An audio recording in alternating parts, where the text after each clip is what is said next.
आप सभी को राम राम। और आज का विषय जो हम आरंभ करेंगे कि क्या भगवान हैं। भगवान को, या कह सकते हैं कि भगवान को हम क्यों माने, ईश्वर को क्यों माने, आवश्यकता क्या है, इसी विषय पर हम चर्चा करेंगे। और इसके पश्चात में आप लोगों के प्रश्न उत्तर को भी लेंगे। देखिए, पूरी सृष्टि में जो मनुष्य है ये भगवान की एक विशेष कृति है, ऐसा हमने शास्त्रों में पढ़ा। परंतु यदि हम भगवान को माने ही ना, तो भी मनुष्य में कुछ तो विलक्षणता है अन्य जीवों की तुलना में, अन्य प्राणियों से। मानव अपना विकास करता है, जहां पर भी रहता है, किसी भी स्थिति में रहता है, वो सदैव अपने जीवन को अच्छा बनाना चाहता है, जो कि अन्य प्राणियों में ऐसा नहीं दिखता और वो कर भी नहीं सकते स्वतः।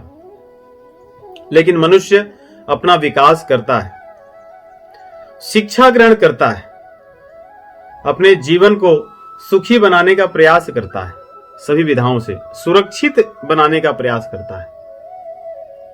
यह बात अलग है कि इन सब चीजों को करते करते वो अपना विनाश भी स्वयं करने लगता है। जैसे देखिए, आजकल के युग में जहां पर हर व्यक्ति शिक्षित तो है, सुख सुविधाएं भी बहुत अधिक हुई हैं, परंतु व्यक्ति के जीवन में अशांति सर्वत्र व्याप्त है। यदि आप बड़े ध्यान से अपने ही जीवन का अध्ययन करें तो जैसे जैसे सुख सुविधाएं बढ़ गई, धन संपत्ति बढ़ गई, संपन्नता बढ़ गई, परंतु अशांति भी उसके साथ साथ ही बढ़ गई। जबकि हमने इसको चाहा नहीं था कि मुझे अशांति चाहिए, परंतु बढ़ गई बिना कारण ही। इससे यदि हम तर्क से, अर्थात लॉजिक, तर्क से यदि सोचें तो ऐसा लगता है कि कुछ ना कुछ कहीं गड़बड़ है। जैसे हम किसी प्रोजेक्ट को जब आरंभ करते हैं, हमारा कोई प्रयोजन होता है, परियोजनाएं होती हैं बड़ी बड़ी, उनमें यदि कहीं पर जब योजनाएं बनती है उस समय अगर थोड़ी सी गड़बड़ी हो जाए और उसको ठीक न किया जाए तो धीरे धीरे उस गड़बड़ी का स्वरूप बड़ा होता जाता है। नहीं, जैसे अगर कहीं से 1 डिग्री कोण का अंतर हो और रेखा को बड़ी आप खींचते जाएं तो धीरे धीरे उसके बीच में जो अंतर है वो बढ़ता जाता है। जैसे जहां पे रेलवे स्टेशन होती है वहां पे जंक्शन होता है, जंक्शन पे अगर देखोगे तो कुछ ही डिग्री कोण पर 2 रेलवे की जो पटरियां होती है वो बदलती हैं, परंतु धीरे धीरे उनके बीच की दूरी इतनी हो जाती है कि किलोमीटर, हजारों किलोमीटर में हो जाती है। वैसे ही ऐसा प्रतीत होता है तर्क से सोचने पर कि हमने अपने जीवन में योजनाएं तो अपने सुख के लिए और समृद्धि के लिए, संपन्नता के लिए बनाई हैं, परंतु वो मिल भी रही हैं तो हमने जो नहीं चाहा था वो चीजें भी मिल रही हैं। अशांति, व्यग्रता, क्रोध, संताप, दुख, विविध प्रकार के रोग, ये हमने किसी चीज के लिए सोचा नहीं परंतु मिल रहे हैं। अर्थात हमारी जो आरंभ की योजना है, जो प्लानिंग है, वहां कहीं थोड़ी सी गड़बड़ी है, ऐसा स्वाभाविक तर्क से सोचने पर लगता है, वैज्ञानिक दृष्टि से भी। तो आज का जो समाज है, उस समाज में वास्तव में ईश्वर के अस्तित्व पर प्रश्न उठाने का समाज है। ईश्वर को मानना न मानना तो अलग बात है, परंतु ईश्वर के अस्तित्व को ही नकार देना हम सीखे हैं या हमारी शिक्षा पद्धति में है। तो तर्क से मैं ये बात बताना चाहता था कि ईश्वर के अस्तित्व को नकार देने से या ईश्वर को न मानने से सुख सुविधाएं भले बड़ी हों, परंतु जीवन में अशांति और विविध प्रकार के रोग, व्यग्रता, ताप, शोक, संताप भी बहुत अधिक मात्रा में बढ़े हैं। अर्थात हमने किसी चीज को छोड़ दिया जो छोड़ना नहीं चाहिए था। यदि हम आगे बढ़े तो देखिए, मनुष्य ही ऐसा एक जीव है इस संसार में जो आविष्कार करता है, पशु नहीं करते, जो कलाओं का सृजन करता है, बहुत सुंदर सुंदर कृतियां करता है, बड़े श्रेष्ठ सभ्यताओं का निर्माण करता है। संस्कृतियां जो निर्मित की गई पशुओं द्वारा नहीं, मनुष्यों द्वारा ही निर्मित की गई हैं, जो सिविलाइजेशंस कहते हैं, सभ्यताएं, संस्कृतियां। उसी प्रकार धर्म के मार्ग, क्या धर्म है क्या अधर्म है, यह मनुष्य ही निश्चित करता है। पशुओं में ये सब चीजें नहीं होती, भावनाएं कि होती है, पशुओं में कुछ नहीं होता। क्या चीज सही है क्या गलत है, इनका निर्णय केवल मनुष्य में होता है। क्या चीज मेरे हित की है अनहित की है, मनुष्य में होता है, वो इसके बारे में चिंतन करता है। वैसे होता तो पशुओं में भी, उन्हें पता होता है, परंतु चिंतन नहीं करते, उसमें वो विकास नहीं करते, बड़ी बड़ी चीजों की रचनाएं नहीं करते। इस पृथ्वी पे ही बड़े बड़े बांध बनाए जाएं या अन्य प्रकार के जो कृतियां मनुष्य करता है, बड़ी बड़ी इमारतें बनाना, नए नए आविष्कार करना, 3G 4G 5G या सैटेलाइट्स भेजना, इनके माध्यम से पूरी दुनिया को छोटा बना देना, नहीं, ये पशु नहीं कर सकता, मनुष्य ही कर सकता है, और बहुत प्रयत्न करने के बाद कर सकता है। मूढ़ता से नहीं कर सकता, इसमें बड़ी बुद्धि की आवश्यकता है। तो इस सृष्टि में, पृथ्वी पर भी यदि हम देखें तो एक और जहां पे अज्ञ जीव हैं, विवेकहीन पशु हैं, वहीं पर जीवों में मनुष्य जैसा भी जीव है। इतना भेद है। ऐसे मनुष्य को, ऐसा मनुष्य जो बड़ी बड़ी चीजों का निर्माण कर लेता है। सोचिए, आज हम सब एक दूसरे से कितने दूर बैठे हुए हैं। कुछ कुछ लोग तो अलग अलग देश में हैं, परंतु एक दूसरे को देख पा रहे हैं। ये मनुष्य द्वारा की गई या मनुष्य द्वारा किए गए आविष्कार का ही फल है, जो हम इसका उपयोग कर पा रहे हैं। और इस मनुष्य को किसने बनाया होगा, उसकी ओर हमारा ध्यान नहीं जाता, क्योंकि हमने अपने जीवन से भगवान को निकाल दिया, भगवान को नहीं मानना, उनको नकार दिया। इसलिए जीवन में ये सब करने के बाद भी, विवेक होने के बाद भी, इतना मेहनत करने के बाद, इतनी प्लानिंग करने के बाद, इतने बड़े बड़े आविष्कार करने के बाद भी हमारा जीवन सुखी होने के बदले अशांत में होता जा रहा है। हमारे शास्त्रों में एक सिद्धांत की बात कही गई है जो प्रकृति से मिलती है। जैसे यदि आप समुद्र को देखें, समुद्र में जो लहरों की उथल पुथल होती है, ऊपरी स्तर पर होती है। जैसे जैसे आप समुद्र के भीतर जाओगे गहराई में, लहरों का उथल पुथल आपको नहीं दिखता, वहां शांति होती है, और वहां पर भय भी कम हो जाता है। जैसे जिन मछलियों को या जीवों को पकड़ने वाले जो मछुआरे होते हैं, उनकी पहुंच इतनी गहराई तक नहीं होती कि जो गहराई में रहने वाले जीवों को पकड़ सकें, इसलिए वो शांति से, आराम से, आनंद से होते हैं। और जब उथल पुथल ऊपर होता है, वैसे ही हमने अपने जीवन में यदि भगवान को निकाल दें, गहराई में न जाएं, तो हमारे जीवन में निश्चित रूप से अशांति होगी, जैसे समुद्र के ऊपरी सतह पर होता है। रामचरितमानस में इस सिद्धांत को कहते हैं, सिद्धांत है, सुखी मीन जे नीरय गाधा, सुखी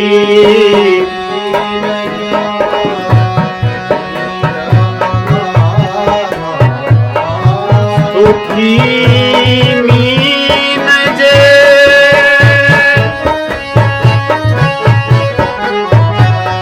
नीरय गाधा,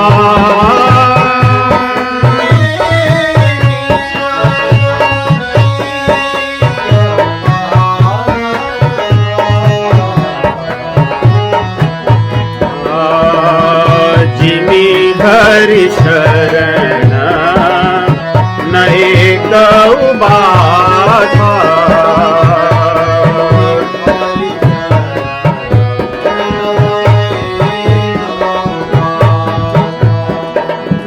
जिमि हरि शरण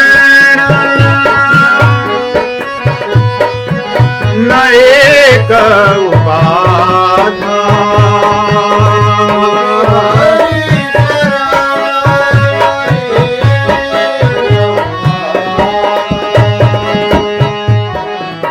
जिमि हरि शरण न एको बाधा, सुखी मीन जे नीर अगाधा। वही मछलियां सुखी हैं और सुरक्षित हैं जो जल की गहराई में रहती हैं। जल के ऊपरी स्तर पर रहने वाली मछलियों के जीवन में सदैव भय बना रहता है, संकट होता है। वैसे ये जीव है जो भगवान से जैसे ही दूर होगा तो उसके जीवन में भय, अशांति ये निश्चित रूप से होंगे। तो आज के समाज में इतना व्यस्त होने के बाद भी जब व्यक्ति के पास समय नहीं है, रात दिन वो काम कर रहा है। नहीं, पहले ऐसे होता था कि कंप्यूटर आ जाएंगे तो पूरा जीवन सुखमय हो जाएगा, समय बच जाएगा, सब लोगों के पास बहुत सारा समय होगा, अपने परिवार के साथ बिताएंगे और अच्छे अच्छे कार्य करेंगे। परंतु हुआ तो उसका उल्टा, क्योंकि हम दिशाहीन हो गए, हम भगवान रहित जीवन को जीने लगे। परंतु यदि तर्क से ही देखा जाए, देखिए तर्क से, वैसे शास्त्र कहा गया है कि शास्त्र कहते हैं कि तर्क से भगवान को नहीं समझ सकते, परंतु तर्क से इतना तो सोच सकते हो कि भगवान हैं। और विडंबना कैसी है देखिए मनुष्य की, तर्क से वो संसार को वास्तव में नहीं समझता, मान लेता है संसार की चीजें। यदि हमें किसी ने कहा कि गुरुत्वाकर्षण बल G 9.8 है तो हम उसको मान लेते हैं। हम उसको नहीं कहते कि हम उसको पहले सिद्ध कर लेंगे तब हम मानेंगे, वो मान लेता है। किसी व्यक्ति ने आकर हमें कहा कि समुद्र में गहराई इतनी होती है तो हम मान लेते हैं, ठीक है। हमने कोई अपने आप जाकर के समुद्र की गहराई को मापा नहीं हमने। कोई व्यक्ति आकर के कहा कि दुनिया में 25 इतने तरह के सर्प होते हैं, इसमें से ये विषैले होते हैं, विषैले नहीं है, तो हम कभी नहीं कहते कि मैं पहले इसको जानूंगा कि विषैला है नहीं तब मानूंगा। किसी ने कह दिया ऐसा दिखने वाला सर्प, उसका नाम ये है, इसके अंदर ऐसा विष होता है, तो बस हमने उसको मान लिया। तो संसार को अगर देखें तो जहां तर्क से समझा जा सकता है वहां पर भी हम तर्क का उपयोग नहीं करते, लेकिन मान लेते हैं अधिकतर चीजें। लेकिन भगवान को मानने के लिए जहां तर्क नहीं चलता हम तर्क का ही उपयोग करते हैं। तो ऐसा समाज है। तो इस समाज में इसलिए हमें चिंतन करना पड़ता है कि भगवान को हम क्यों माने। एक तो इसलिए देखिए चर्चा उसी चीज की होती है जो चीज सृष्टि में रहती है। अगर आप आरंभ करें यहीं से प्रश्न कि भगवान को हम क्यों माने, क्योंकि चर्चा सृष्टि में उसी चीज की सदैव होती है जो चीज सृष्टि में होती है। किसी ऐसे चीज की कभी चर्चा नहीं हो सकती जो इस सृष्टि में नहीं है। इसलिए हम भगवान को माने क्योंकि भगवान हैं, तभी चर्चा हो रही कि वो नहीं है। नहीं, और भी ऐसे बहुत से सिद्धांत होते हैं, न्याय हैं, जैसे प्राप्तौ सत्याम निषेधः एक सिद्धांत है।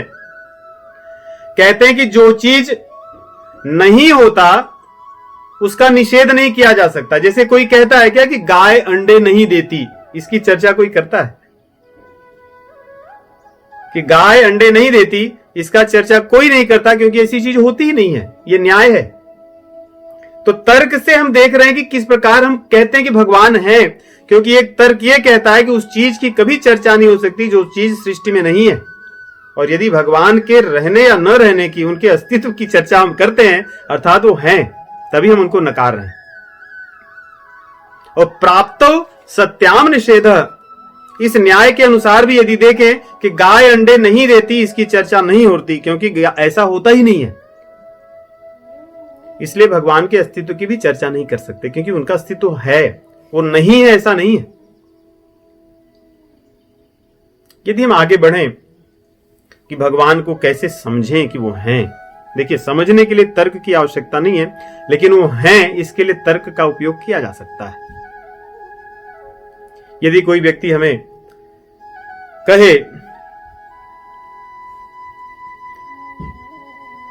कि जो वर्ल्ड ट्रेड सेंटर है या दुनिया के जो बड़े बड़े रचनाएं हैं, जैसे भारत में यदि कोई कहे कि जो ताजमहल है वो अपने आप प्रकट हो गया एक दिन, उसको किसी ने बनाया नहीं, उस व्यक्ति को सभी मूर्ख कहेंगे कि भाई आपकी बुद्धि कहां चली गई है।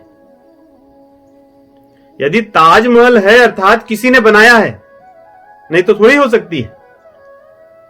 हम सड़कों पर चल रहे हैं, वहां पर जो सिग्नल की लाइट्स चलती हैं, अलग अलग रंग बदलती हैं, अर्थात किसी ने उनको बनाया है तब वो चलता है।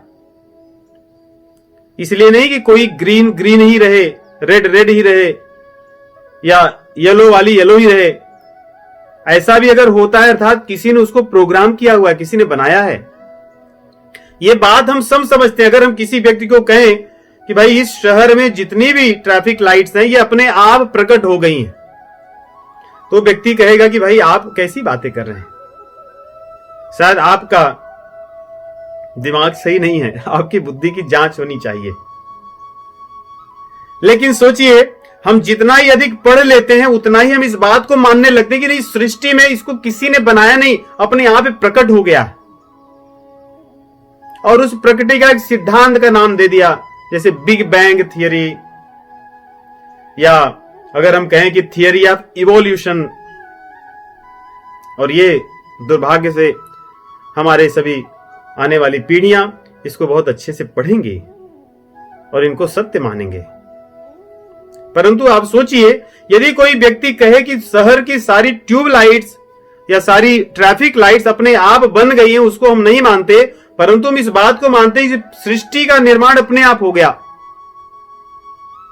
इस सृष्टि में देखिए, यदि तितलियों को देखिए, उनके रंगों को देखिए, पक्षियों को देखिए, उनके रंगों को देखिए, आप वृक्षों को देखिए, उनके रंगों को देखिए। क्या कोई व्यक्ति इतना भी मूर्ख हो सकता है कि अपने आप बन गई? और ऐसे लोगों को हम विद्वान मानते हैं इस युग में। वे हमारे विद्वता के शिखर पर बैठे हुए लोग हैं। यदि इतनी सुंदर सुंदर चीजें बनी हैं, अर्थात कोई तो बनाया होगा, और बनने की ही बात नहीं है। देखिए, कोई व्यक्ति कार बना ले और वो कार चले ही ना, तो सृष्टि का क्या काम है? उस कार की रचना का क्या महत्व है? परंतु इस सृष्टि में हम देखते हैं कि जो चीजें बनी हैं वे कितने सुचारू ढंग से चलती हैं। यदि आप किसी पशु पक्षी के शरीर का ही अध्ययन कीजिए, उसके भीतर अपने आप को स्वस्थ रखने की कितनी कलाएं हैं। यदि कोई रोग होता है तो किस प्रकार उस रोग को अपने आप को नष्ट कर देता है। वे तो कभी डॉक्टर के पास नहीं जाते, कभी अपना एनुअल चेकअप नहीं कराते, फिर भी स्वस्थ होते हैं, अधिकतर अपनी आयु के अनुसार ही जीते हैं। कौन ऐसा होगा जो इनको इस ढंग से बनाया होगा? मनुष्य के शरीर का यदि अध्ययन करें, इस शरीर में ही कितनी जटिलताएं हैं। शरीर के एक एक अंग किस प्रकार कार्य करते हैं, एक अंग का दूसरे अंग के साथ कैसा समन्वय है, ये कौन बना सकता है? कोई सामान्य व्यक्ति तो इसको नहीं बना सकता। तो तर्क के अनुसार यदि कोई रचना है तो उसका रचनाकार होता है। ये तर्क है, ये और साइंस है नहीं? साइंस यही है कि अगर कोई चीज है उसको किसी ने बनाया है। यदि हम किसी को जानते नहीं तो ये नहीं कह सकते कि किसी ने नहीं बनाया, अपने आप बन गई। और ये सोचिए, यदि किसी व्यक्ति ने इतनी विशेष चीज को बनाया है तो उसकी बुद्धिमत्ता कितनी होगी कि हम उसकी बनाई हुई रचना को जान ही नहीं सके पूर्ण रूप से। और ये रचनाएं इतने ढंग से कार्य करती हैं। अब प्रकृति को यदि आप अध्ययन कीजिए, यदि इसमें वायु, एक तो हो गया कि चीजें बन गई, और दूसरी हो जाए चीजें मनमानी करें। जैसे आपने कार को बनाया और कार को आप चलाने लगे तो मनमानी करने लगे। आप ब्रेक को दबाओ तो एक्सेलेरेटर दबाने लगे। आप स्टीयरिंग को बाएं घुमाइए तो दाहिने चले। तो ये तो घातक होगा। परंतु जिसने इस सृष्टि को बनाई है, ये सृष्टि की सुचारू रूप से चलने की प्रक्रिया का अध्ययन कीजिए। जिसने सूर्य को बनाया हो और सूर्य समय पर आते हैं, जिसने चंद्र को बनाया हो, चंद्र अपने क्रम से चलते हो, कहीं ऐसे नहीं कि मनमानी चलने लगे कि 2021 में चंद्रमा 6 महीने तक उगे ही नहीं, वो दिखे ही नहीं। सूर्य 2022 में 15 दिन के वैकेशन पे जाएंगे, ऐसा कुछ नहीं है। जिसने इस सृष्टि को बनाई और जिन जिन अंगों को बनाया, उन अंगों के कार्य को देखिए कितने सुचारू रूप से वो करते हैं। ऋतुएं समय पर आती हैं। आम के बीज बोने पर आम ही पैदा होता है। ऐसा नहीं कि आम के बीज बो दिए तो किसी कारणवश इस साल वो आम नहीं पैदा करेगा, कुछ और पैदा होगा उससे। कौन बनाया होगा ऐसा?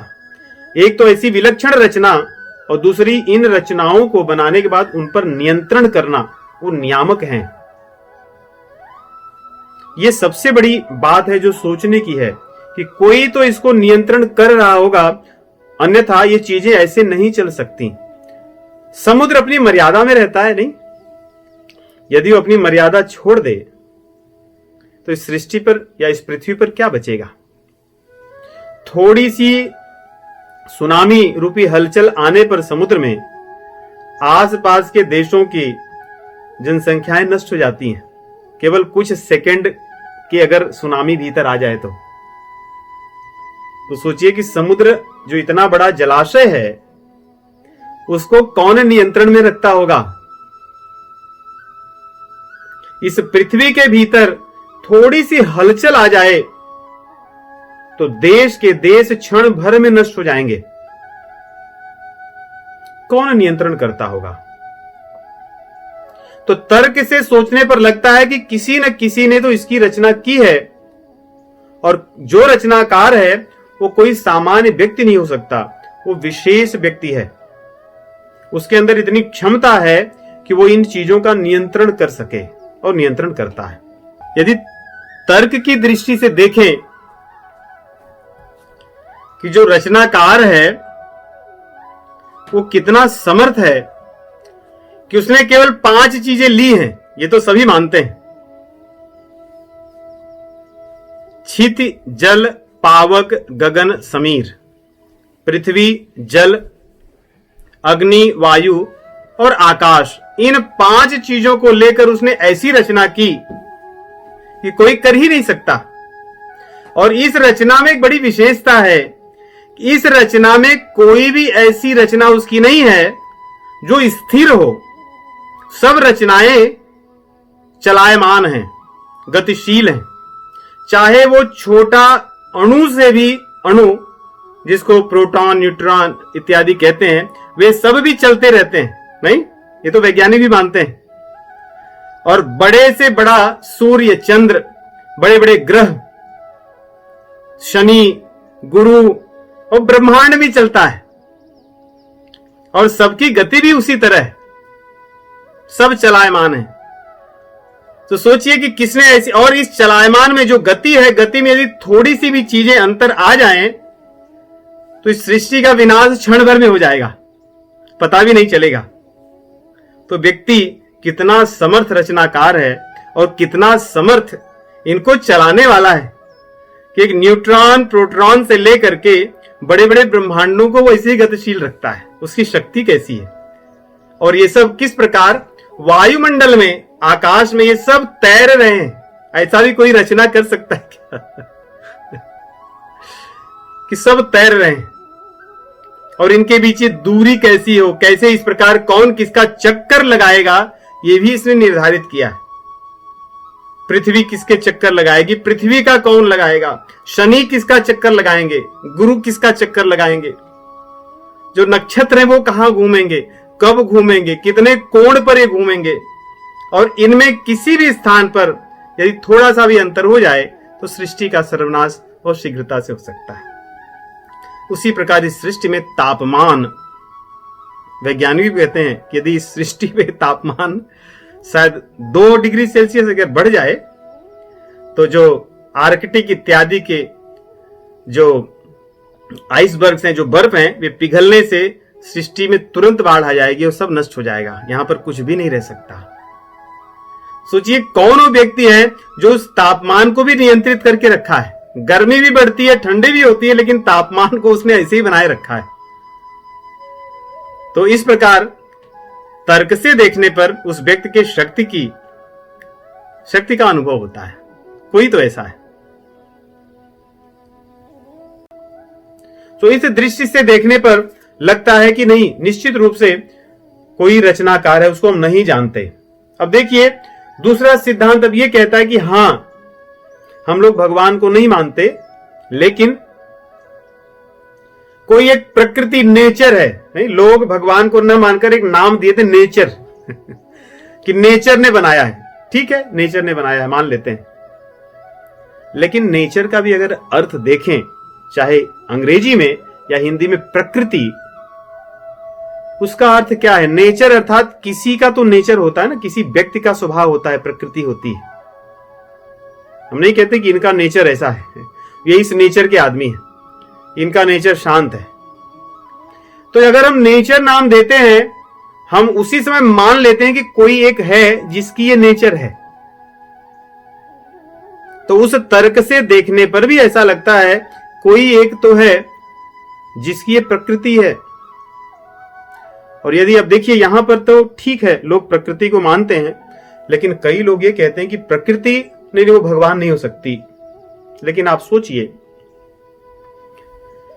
यदि कोई व्यक्ति, किसी व्यक्ति के भीतर ज्ञान न हो, तो इसने इतने ज्ञान वाली सृष्टि की रचना वो कर सकता है? कोई अज्ञानी व्यक्ति या अज्ञानी प्रकृति या जड़ प्रकृति सूर्य को बना सकती है? जड़ अर्थात जिसके पास विवेक, बुद्धि, ज्ञान न हो, जो मूर्ख हो, जैसे पत्थर है, जल है, वायु है, सब जड़ प्रकृति है। इनमें अपना स्वयं का कुछ विचार, विवेक नहीं है। तो क्या कोई विवेकहीन प्रकृति या ज्ञान रहित प्रकृति सूर्य की रचना कर सकती है, चंद्रमा की रचना कर सकती है, जीवों की रचना कर सकती है? असंभव है। तो यहां पर यह मानना अवश्य होगा हमें कि ठीक है, प्रकृति ने बनाया है, लेकिन जो प्रकृति है उसके भीतर ज्ञान है, उसके भीतर चेतना है, उसके अंदर विवेक है। तो जब हम यहां पे ये मान लेते हैं कि इस प्रकृति के भीतर ज्ञान है, विवेक है, बुद्धि है, हम वहीं पर ये बात को स्वीकार करते हैं कि ईश्वर हैं, क्योंकि वो बड़े ज्ञानी हैं। क्योंकि जड़ में कभी ज्ञान नहीं होता। इसलिए हो सकता है कि कुछ लोग भगवान को कहें कि प्रकृति है, हम उन्हीं को भगवान कहते हैं, वही हमारे भगवान है। क्योंकि देखिए कर्मों का नियम, जैसे यदि हम बीज को बोएं तो जिस ढंग से बोने पर उससे पौधे उत्पन्न होंगे, यदि हम वो प्रक्रिया का पालन न करें तो बीजों से कुछ चीज निकलेंगी नहीं, पैदा नहीं होंगी। अर्थात कर्मों के नियम का किसी ने सृजन किया है, वहां पर भी दिमाग लगाकर उसने बनाया है। तो प्रकृति जो जड़ है ऐसा कार्य नहीं कर सकती। दूसरा, जो सजीव है, जो चलने फिरने वाले जीव हैं, इन जीवों का देखिए क्रम होता है, उनमें विकार है कि वे जन्मते हैं, पैदा होते नहीं, कहीं थे नहीं लेकिन पैदा हो जाते हैं। बड़े बड़े बरगद के पेड़, बड़े बड़े विविध प्रकार के वृक्ष, वो कहां थे? एक छोटे से बीज में ऐसा लगता था थे, लेकिन उससे वो प्रकट हो जाते हैं बड़े, और प्रकट होकर के कुछ समय तक रहते हैं, फिर उनमें वृद्धि होती है, स्थिर रहते हैं, परिवर्तन होता है। जो 6 विकार हैं कि प्रकट होते हैं, प्रकट होकर के अस्तित्व में आते हैं, फिर उनमें परिवर्तन होता है और वृद्धि होती है, परिवर्तन होता है, फिर धीरे धीरे वो घटने लगते हैं, अपक्षय होता है, और उसके बाद उनका विनाश हो जाता है, चले जाते हैं, मर जाते हैं। ये जो प्रक्रिया प्रकृति ने बनाई है 6 विकारों की, इसमें कितनी बुद्धिमत्ता है। कोई भी रचना आप देखोगे इस 6 प्रक्रिया में ही चलती है। कोई भी चीज जन्मेगी, जन्मने के बाद स्थिर रहेगी, अस्तित्व में आएगी, उसके बाद बढ़ेगी, स्थिर रहती है, फिर घटने लगती है और फिर नष्ट हो जाती है। ये 6 प्रक्रियाएं। तो यहां पर भी विशेष बुद्धि, विवेक, ज्ञान और कुशलता होने के बाद ही कोई रचना संभव है। इसलिए हम ये नहीं कह सकते कि प्रकृति ने बना दिया। ठीक है, प्रकृति ने बना दिया, लेकिन वो प्रकृति विवेक वाली है, बुद्धिमान है, इसलिए उसी को हम भगवान कहते हैं, किसी की जिसकी भी वो प्रकृति है, अन्यथा ऐसा संभव नहीं है। तो इस प्रकार भी हम देखें तो तर्क से भी ऐसा लगता है कि भगवान है या कोई भी एक शक्ति है। दूसरी चीज, अगर हम एक दूसरे पक्ष से देखें, कहते हैं ना कि अपना लाभ हानि सोचने की दृष्टि से देखें, तब भी व्यक्ति सदैव अपने लाभ की चिंता करता है। जिसके भीतर थोड़ा भी ज्ञान होगा अपने लाभ की चिंता करता है। मान लो दो पक्ष के लोग हैं, एक पक्ष यह है कि भगवान नहीं है और एक पक्ष के लोग कहते हैं कि भगवान है। ठीक है, इस उदाहरण को ध्यान से समझिए। दो पक्ष के लोग हैं, एक भगवान को न मानने वाले और एक भगवान को मानने वाले। मान लीजिए अंत में निर्णय निकला कि भगवान नहीं है, तो जो लोग भगवान को मानते थे कि हैं, उनका क्या हानि हुई? उनकी हानि कुछ नहीं हुई। और जो लोग मानते थे कि भगवान नहीं है, उनकी भी कुछ हानि नहीं हुई। उनका बात रह गई कि हाँ भाई ठीक है, भगवान नहीं है। अब जो दूसरा पक्ष अगर देखें कि यदि अंत में यह निश्चित हुआ कि भाई भगवान है, तो जो लोग भगवान को मानते थे उनका तो लाभ ही लाभ है कि भगवान है, और लेकिन जो भगवान को नहीं मानते थे उनका तो कोई लाभ नहीं, उनकी तो हानि हानि है कि उन्होंने अपना पूरा जीवन ही व्यर्थ कर दिया, जो चीज थी उसको नकार करके। तो लाभ की दृष्टि से भी देखें तो भगवान है ये मान लेना ही सबके लिए हितकर है। इसलिए उसमें बुद्धिमत्ता यही है कि व्यक्ति मान ले कि भगवान है, अन्यथा कुछ होना नहीं है। अंत में उसको अपनी हानि ही करनी होगी। तो इस प्रकार यदि हम देखें तो उस दृष्टि से भी देखने में लगता है कि भगवान को मानना चाहिए हमें। दूसरा, अगर तर्क से देखें, एक और तर्क से हम इस बात को समझ सकते हैं कि भगवान है। कभी भी आप इसका प्रयोग कीजिए, एक्सपेरिमेंट कीजिए। जो भगवान को मानने वाले लोग हैं, आप उनके साथ कुछ समय बिताइए, उससे आपके भीतर अच्छे गुण आते हैं, आपके भीतर शांति का अनुभव होता है, आपके भीतर एक अलग तरह का उत्साह होता है, आपके शोक नष्ट होते हैं, आपके भीतर का जो टेंशन है वो कम होता है। इससे हमें ये तो लगता है कि निश्चित रूप से जो भगवान के मानने वाले लोग हैं उनके भीतर कोई ऐसा गुण तो दिव्य आ जाता है, जिसके कारण हमें ऐसा लगता है कि वहां जाने के बाद में मन में शांति होती है, अच्छे गुण आते हैं, अच्छे विचार आते हैं, बुरी भावनाएं नष्ट होती हैं, मन में शांति होती है। तो तर्क से देखने पर भी ऐसा लगता है कि भगवान को मानना अच्छा है, क्योंकि भगवान हैं तभी तो उनके मानने वाले लोगों में विशेष गुण है, विशेष लक्षण है, जिससे सबका भला होता है। और आगे दूसरे तर्क की दृष्टि से भी हम देखें तो इस सृष्टि में जो प्रकृति कहते हैं, जितनी भी चीजों की आवश्यकता जीवों को होती है उतनी चीजें इस सृष्टि में उपलब्ध हैं। हमें भूख लगती है तो खाद्यान्न उपलब्ध है, प्यास लगती है तो जल है, कोई चीज सुनने की आवश्यकता होती है तो ध्वनि है, शब्द है, देखने की आवश्यकता इच्छा होती है तो रूप है, स्वाद लेने की इच्छा होती है तो विविध प्रकार के व्यंजन है। उसी प्रकार इस सृष्टि में हमें जिन चीजों की आवश्यकता होती है, इच्छा करती है, मन करता है, वे सारी चीजें इस सृष्टि में उपलब्ध हैं।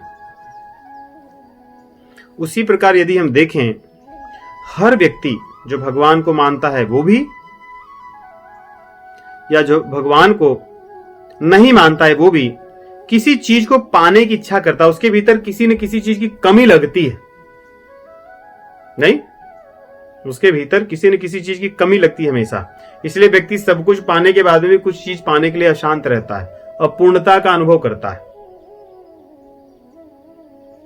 वो अपूर्णता का अनुभव करता है अर्थात कोई एक ऐसी पूर्ण वस्तु है, कोई पूर्ण शक्ति विद्यमान है जिसको पाना चाहता है। इस तर्क से भी देखने पर, जिसको डिमांड और सप्लाई कहते हैं, या जिन चीजों की आवश्यकता होती है वो सृष्टि में विद्यमान है, इस सिद्धांत को मानने पर भी ऐसा लगता है कि सब कुछ मिल जाने पर भी कोई भी जीव आज तक संतुष्ट नहीं हुआ। वो कुछ तो पाना चाहता है। वो जिसको पाना चाहता है वो शक्ति वही पूर्ण शक्ति है, वही भगवान है।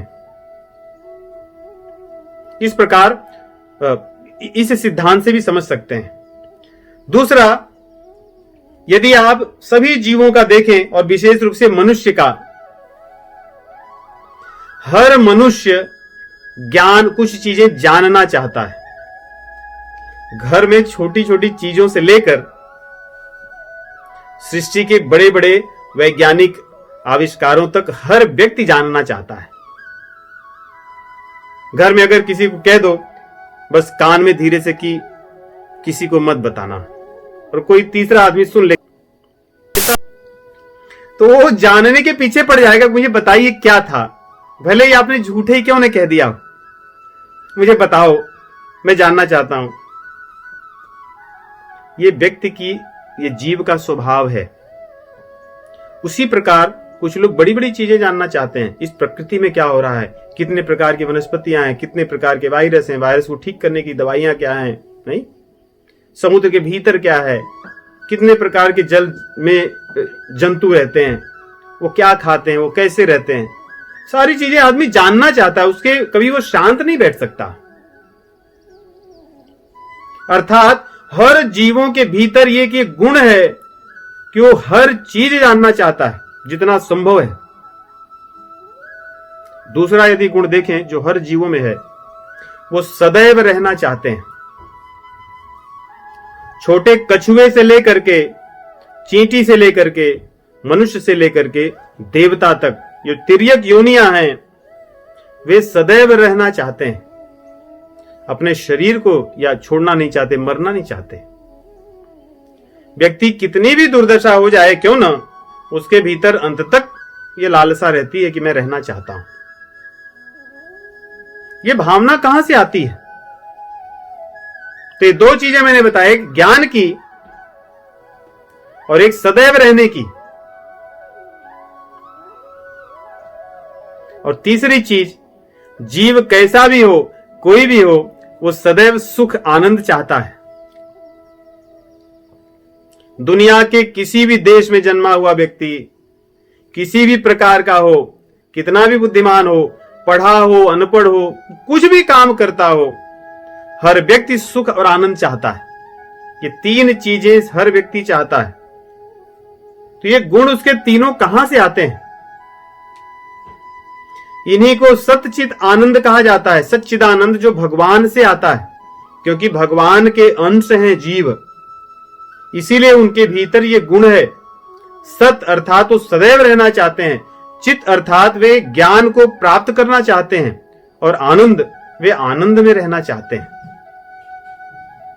अर्थात कहीं ना कहीं इसका स्रोत है, वो स्रोत भगवान है। उन्हीं से, ये भगवान के कारण ही ये हमारे भीतर गुण आते हैं कि हम सब कुछ जानना चाहते हैं, सदैव रहना चाहते हैं और आनंद में रहना चाहते हैं। तो इस प्रकार यदि हम देखें, तभी भी ऐसा लगता है कि नहीं, भगवान तो हैं।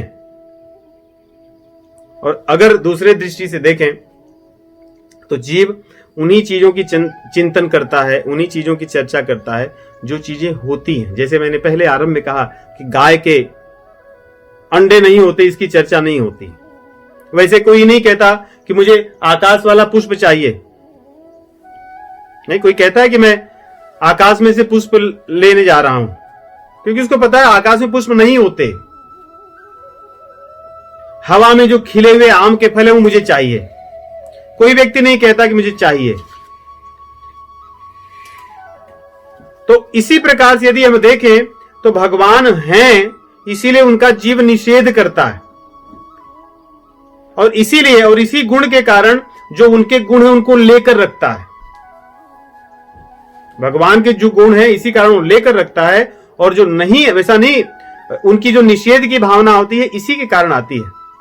तो इस प्रकार बहुत सारी चीजों से यदि हम देखें तो भगवान है ये सिद्ध करना तर्क के आधार पर बड़ा सरल है, लेकिन मनुष्य अपनी अज्ञानता के कारण तर्क के माध्यम से संसार को न समझना चाहता है, परंतु भगवान को समझना चाहता है।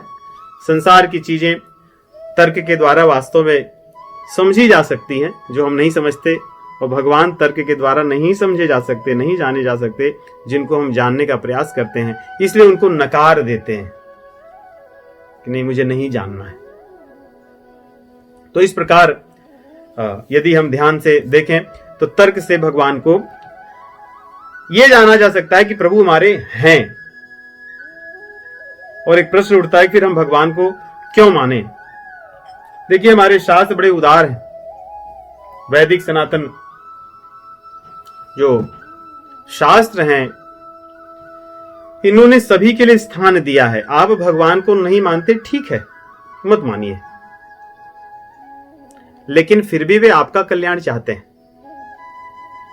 फिर भी आपका कल्याण हो। इसीलिए हमारे वैदिक वांग्मय में 6 दर्शन कहे गए हैं। 6 प्रकार के दर्शन हैं, फिलॉसफीज। उसमें से पहली 2 फिलॉसफी जो हैं, जिनको न्याय और वैशेषिक, ये 2 हैं जो ये कहते हैं कि भाई ठीक है, आप ईश्वर को नहीं मानते, कोई बात नहीं, लेकिन आप इतना तो मानते हो कि आपको दुख है, आप दुख में हैं, इतना तो आप मान सकते हो।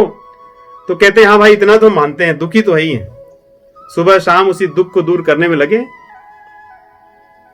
तो हमारे न्याय और वैशेषिक शास्त्र कहते हैं तो ठीक है, तो आप अपने दुखों को दूर करने का प्रयास कीजिए सही ढंग से।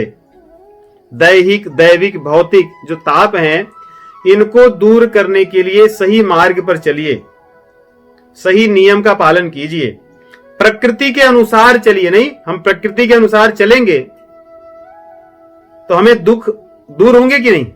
आज जो हम चारों तरफ कोरोना वायरस से घिरे हैं, ये किसके करतूत है? हम प्रकृति के विपरीत चल रहे हैं। जिसको मन में आया पकड़ लिया, जिसको मन में आया खा लिया, जिसको मन में आया कुछ कर दिया। पता चला इस जंगल में हाथी की संख्या अधिक हो गई तो हमने पकड़ पकड़ उनको मार दिया। यहां पे अच्छा ये ऊंट हमें आवश्यकता है, उनको पकड़ कर मार दो। ये जानवर मुझे चाहिए, इनको पकड़ कर ऐसे कर दो। ये हमने निश्चय किया, ये प्रकृति के विपरीत चल रहे हैं। लेकिन हमारे शास्त्र कहते हैं कि यदि आपको दुखों को दूर करना है, न्याय और वैशेषिक शास्त्रों का जो सिद्धांत है वो ये है कि आप अपने दुख को दूर कीजिए, प्रकृति के बताए हुए नियम पर चलकर, उससे आपका दूर हो जाएगा। तो ठीक है, आप भगवान को मत मानिए, लेकिन प्रकृति के अनुसार चलिए। दूसरा हमारा जो योग फिलॉसफी है, दर्शन है, योग दर्शन, जैसे हम जानते हैं कि चित्त के निरुद्ध के लिए अपने मन को आप सब जगह से निकाल लीजिए, चित्त को निकालिए, उसको एकाग्र कीजिए, उसको प्रकृति में लगाकर मत रखिए। इससे आपकी इंद्रियां नियमित होंगी, आपकी क्रियाएं सही चलेंगी, आपका व्यवहार अच्छा होगा, आप किसी का शोषण नहीं करोगे, आप प्रकृति के अनुसार तब भी चलोगे। तो इस प्रकार जो हमारा योग दर्शन है वो भी बताता है कि आप भगवान को नहीं मानते, फिर भी आपका कल्याण होगा। और आगे है सांख्य और पूर्व मीमांसा। ये दोनों दर्शन हैं, ये कहते हैं कि ठीक है, आप दुख को दूर नहीं करना चाहते, आपको उसका ज्ञान नहीं है, आप अपने कर्म को तो जानते हो, अपने कर्म को सुधारिए। आप अपने सभी कर्मों को जो उचित है वही कीजिए, जो सम्मत हो, दूसरों के हित का हो, जो कल्याणकारी हो, भोग पर आधारित न हो। आप ईश्वर को नहीं मानते, कोई बात नहीं, ठीक है, लेकिन कर्म को मानिए, कर्म को सुधारिए। इसीलिए कहते हैं ना कि आदत बुरी सुधार लो, बस हो गया भजन। अपने कर्मों को सुधार लीजिए।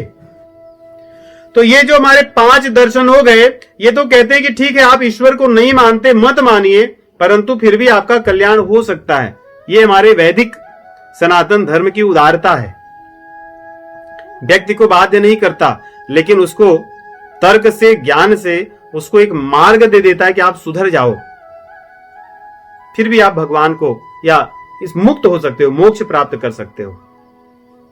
और आगे जाकर के जो उत्तर मीमांसा है, जिसको वेदांत दर्शन कहते हैं, इसी में उपनिषदों के माध्यम से ब्रह्म की, जीव की और प्रकृति की, इनके संबंधों के बारे में कहा गया।